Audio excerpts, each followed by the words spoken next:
ठिकाणी सर्व घरामध्ये सर्व त्या असणाऱ्या परिसरामध्ये पूर्ण घरामध्ये दही दूध ताक वगैरे तूप रक्त भरलेलं आहे आणि कुठंही देव दवशनी खात नाहीत. त्यांचं बाल सवंगडी गोपालच्या सोबत नाहीत. कुठं जाऊन कुणाचा नाश करीत नाहीत, गुडवीत नाहीत, सांगत नाही. त्याच्यामुळे हे जे असणार त्या घरामध्ये ठेठोठे त्या ठिकाणी भरले गेलेले. परंतु घर धन संपत्ती वगैरे सर्व काय आहे आणि मनाला समाधान नाही, देव नाही, धर्म नाही, चिंतामध्ये शुद्धीसाठी त्या ठिकाणी देवदेवता मकडे जायची परवानगी नाही, तर त्याचा काय एक उपयोग आहे त्या गवळीला असं या ठिकाणी ग्रंथकर्त्याला सांगायचं.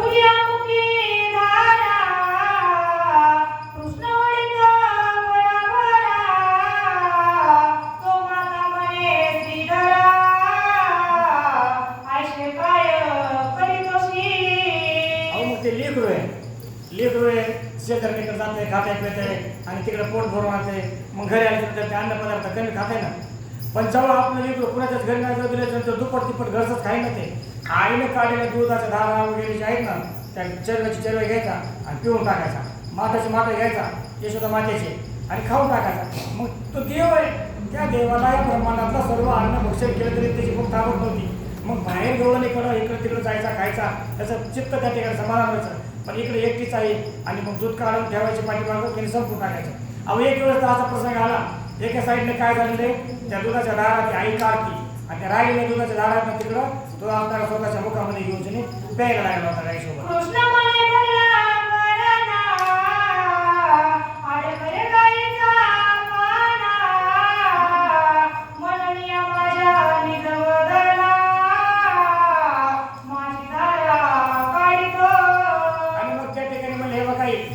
एक गाय भांडून खेळायची गरज नाही. घरामध्ये आपण दोघं जण या ठिकाणी दूध काढायला आलो. तू एकाच आहे साईडने काय कर म्हणजे दोन असणाऱ्या त्या सडाचं तू दूध घे, तुझं तू काढ आणि माझ्या साईडचे दोन आहेत ना म्हणजे मी पिन नाही तर काही नाही करेन. आणि म्हणून तो घेतल्या आणि त्या स्वतःच्या त्या असणाऱ्या मुखामध्ये त्या दुधाच्या धारा तो लागला.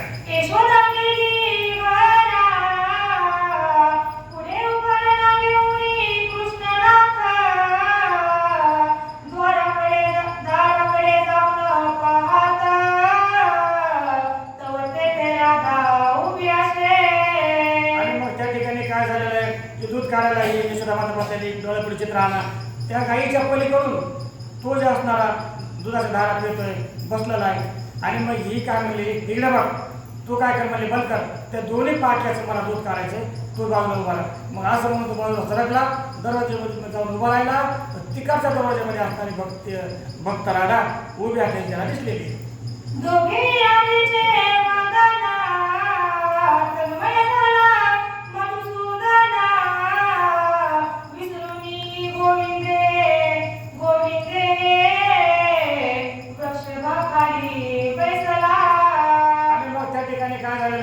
की मग विकून तिकडे राधेला यायला पाहिलं. बिचाऱ्या राधेला सुद्धा इकडे श्रीकृष्णाला पाहिलं. पण जवळ माता आहे, आईचं त्या ठिकाणी म्हणणं मोडायचंच नाही. ठरलं एकदा काय विषय झाला. परंतु आठवण माणसाला काय त्या ठिकाणी रोखत नाही. भक्ताचं आणि देवाचं नातं त्या ठिकाणी जुडलेलं आहे आणि त्याच्यामध्ये जर त्या ठिकाणी ताकद उपयोग असेल तर दोघांनाही त्या ठिकाणी तीव्र वेदना होतात. आणि मग त्या ठिकाणी भगवान श्रीकृष्ण परमात्म्याला सुद्धा खूप वाईट वाटलं. पण कोणतीही गोष्ट त्या ठिकाणी साध्य करता येत नव्हती. आईचा धबधबा होता, गाववाल्याचा धबधबा होता आणि कंडिशन कशा झाल्या होत्या. म्हणून तो काय झालेला आहे की तो त्या नऱ्या बैलाच्या खाली वर्षभाच्या खाली म्हणजे बैलाच्या खाली जाऊन विसरलेला ताण केला आहे बैलाजवळ.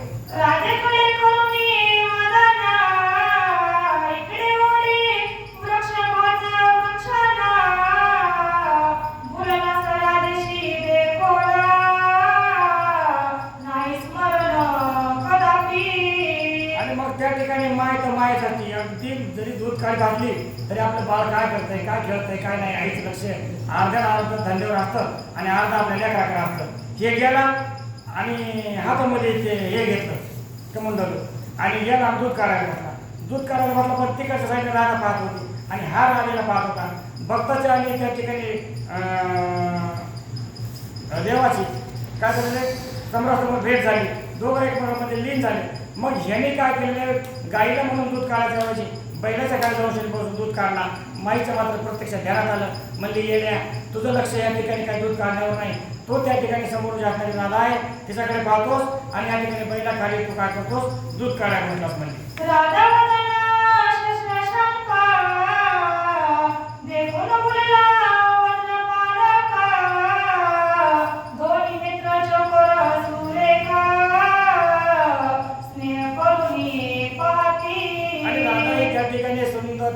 ती भक्तामध्ये एकदम उत्कृष्ट भक्त होती आणि मग दिसायला सुंदर होती. तिचे असणारे डोळे एकदम तेज होते आणि मग ती जे असणारं रूप होतं त्या ठिकाणी भगवान त्या ठिकाणी काय झालेले मनामध्ये असणारे मोहित झालेले आणि मोहित झाल्यामुळे ते काय करतात त्यांचं तुझं त्यांच्यावरती बंधन राहिलेलं नाही.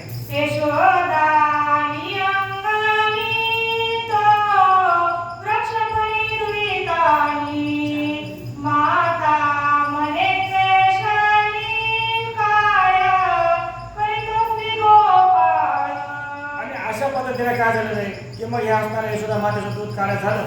दूध काढायला असणारं त्यांची सर्व असणारे ते साहित्य बाजूला ठेवून दिलं. आई समोर आली आणि मग बघत तिथं काय हा असणारा बैलाच्या खाली बसून आणि तो दूध काढण्यामध्ये मग नाही. अरे म्हणजे काय करतो कृष्ण देवा तू, हे तुझं असणारं लक्ष नाही, हे ठीक नाही. म्हणजे तू स्वतःच या ठिकाणी काय झालेलं आहे भुललेला आहेस आणि तू काय करतोस ह्याचं तुझ्यावरती म्हणजे कंट्रोल नाही.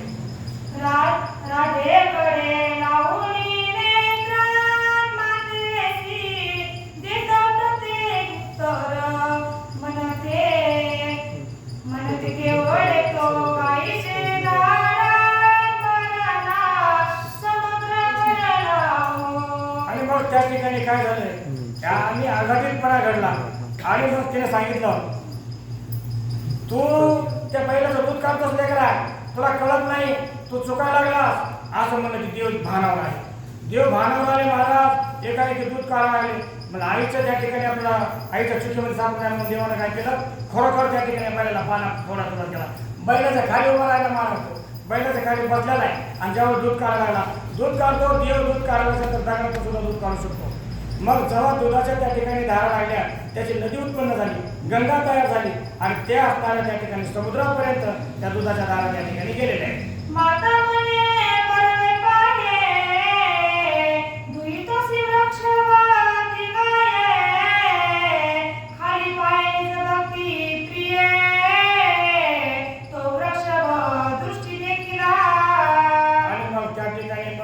लक्षात नव्हतं परंतु दूध काढा म्हटलं हे खरं होतं आणि मग दूध काढतोय, दुधाची गंगा त्या ठिकाणी व्हायला लागलेली, ते कमंडलमधून दूध खाली जात आहे, कवाशी ती भरली, कवाशी दूध वाहत आहे हे असणाऱ्या बाबाला कळालं नाही. आणि मग ती सांगायला म्हणजे वेळ्या तू काय करतोस, कशाचं दूध काढतोस, किती काढतोस, तुझं तुला कळाला का. आणि मग बघतो तर विस्मय झाला त्या ठिकाणी आश्चर्यचकित झाला आणि मग त्याला सुद्धा कळालं की मी या ठिकाणी बैलाचं दूध काढण्यासाठी बघितलं, माझ्याकडून चूक झालेली मातेशी देवाचे नाव सचुका शिंगीचा बहुतेका चौघांना तर ठाण एका इतके माझे झाले. आणि मग त्या ठिकाणी काय झालं की ओळीचा अर्थ खूप गहन आहे. सर्वसाधारण व्यक्तीचं सांगितलं तर एकाचे दोन काही सांगू शकतो. आणि मग त्या ठिकाणी काय झालेलं आहे की म्हणजे आई तू जी देवाला नवस केला होतास ना तो नवस त्या ठिकाणी काय झालं म्हणजे तुझा चुकलेला आहे आणि मग तू जे असणार आहे ते देवाचं नवस फेडायला लागशील. मग ज्या ती मी येण्यावेळी करायला लागलो ना तर तू काय तर तुझ्या देवाचं काही विसरला असेल. हे बघ म्हणले मी याच ठिकाणी 1 2 3 वस्तूचं या ठिकाणी दूध काढायला होतं आणि त्या ठिकाणी एकच त्या ठिकाणी झालेलं आहे आणि त्या एका साला तुला एवढं मोठं दूध निघायला लागलेलं आहे. याचा अर्थ काय होतो आपल्या मनामध्ये जे 4 विकार आहेत ना, 4 वेद आहेत ना, 4 वेदाचा ज्यावेळेस आपण अभ्यास करतो ना ऋग्वेद, यजुर्वेद, सामवेद आणि अथर्ववेद या 4 वेदाचा अभ्यास झाला तर त्या ठिकाणी काय होतं एक झालं सांगायचं 4 वेद एकत्र आले. म्हणून बैलाच्या खाली या गाईचे 4 स्थल आणि त्या ठिकाणी बैलाचं एकच बरोबर झालेलं आहे असं ग्रंथ करते श्रीधर स्वामीला भगवान विष्णूच्या आणि कृष्णाच्या मुखातून तुम्हाला आम्हाला सांगायचं असं त्याचं ज्ञान.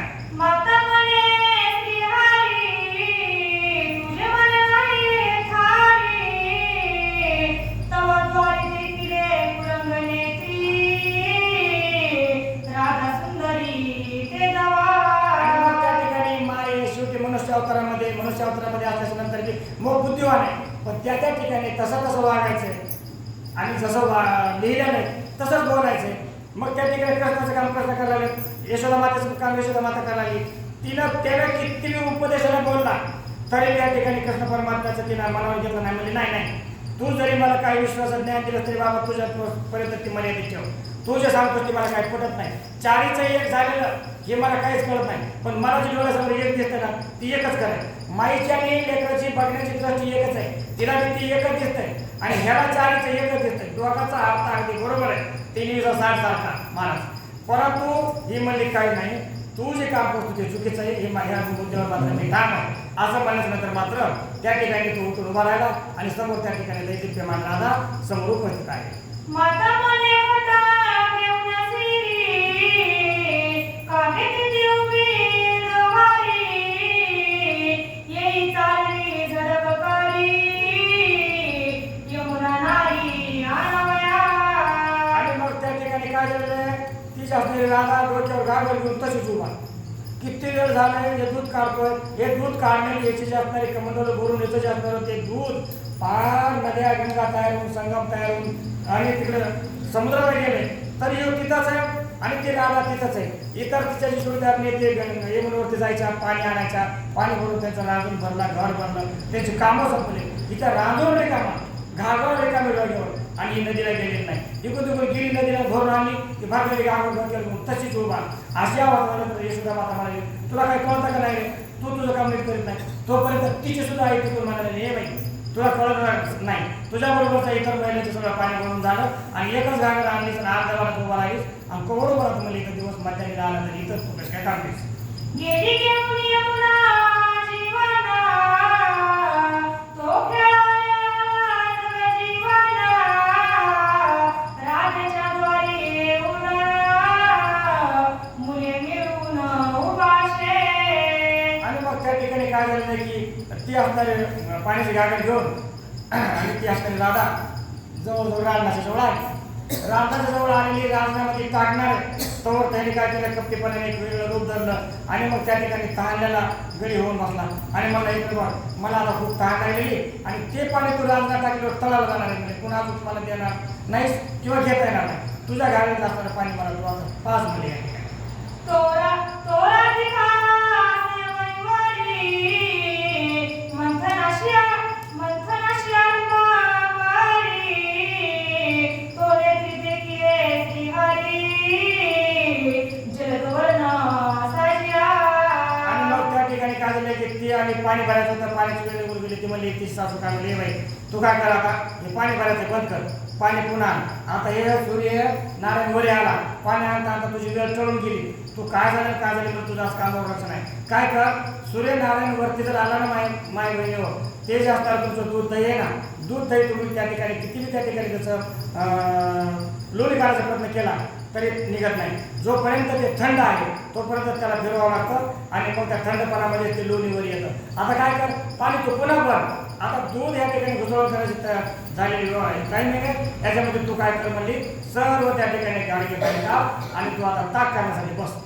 तिकडे वेदिले राधेचे नयना विसरली गोरक्ष मंथना रितेडे रतरवी घालुना घुसळती पूर्ण हिरछंदे. सासूला आज्ञा दिलेली पाणी बंद कर. आता काय कर म्हणले, ते दह्याचे असतात ते गाडी सगळी बाहेर घे आणि इथं काय करत म्हणजे ते डेऱ्यामध्ये टाक आणि तू दही करीत बस. ते दह्याचं असणार ताक कर आणि जी बाजूला निघाली लोक येतात त्याची वेगळं ठेव. मग हिचं चित्त जे होतं कामावर नव्हतं, देवावर होतं, देवावर. मग हे सारखं श्रीकृष्ण परमात्म्याकडे लक्ष दिलं आहे. श्रीकृष्ण परमात्म्याच्या भक्तीच्या कारणाने समोर येऊन थांबलेला आहे आणि मग असं कोणता भक्त आहे हे पंढरपूरमध्ये गेल्यानंतर त्या ठिकाणी दही आणि दुधाचं भोजन करीत बसा. अहो साक्षात त्या ठिकाणी भगवान श्रीकृष्ण परमात्मा समोर आल्यावर त्या राजाचं काम आहे त्याला बघत बसण्याचं आणि ते बघायला लागली आणि त्या भक्ता त्या बघण्याच्या ओघामध्ये तिने काय केलेलं, भरलेला असणारा डेरा बाजूला ठेवला, रिकामा डेरा घेतला आणि त्याच्यामध्ये रविया टाकली, त्याला दोरी गुणाली आणि त्याचं जे असणारं ते भुतळण त्या ठिकाणी आणि कळत बसलेली त्या रिकाम्या डेऱ्यामध्ये. श्रीहरीने मोहिले माना नाटे दिले अभिमाना व्रती गेली मुरोना ब्रह्मानंद सागरी. आणि मग या ठिकाणी परमात्मा त्या ठिकाणी काय तिच्या चित्तामध्ये भरलेला आहे. हिचं जे असणारं चित्त सर्व देवावरती लागलेलं आहे आणि त्या असणाऱ्या भक्ताची देवाची जोड लागल्यामुळं हिला कोणत्याही कामामध्ये त्या ठिकाणी रस राहिलेला नाही, गोडी राहिलेली नाही. नवे तिचं असणारं मन त्या ठिकाणी मोहीन गेलेलं आहे आणि त्या मन मोहिल्यामुळं तिला कोणत्याही कामावर त्या ठिकाणी काय झालेलं आहे, मन लागणार नाही. अगं काम करताना तिच्या हातून कोणतंही कार्य चांगलं होत नाही. समरस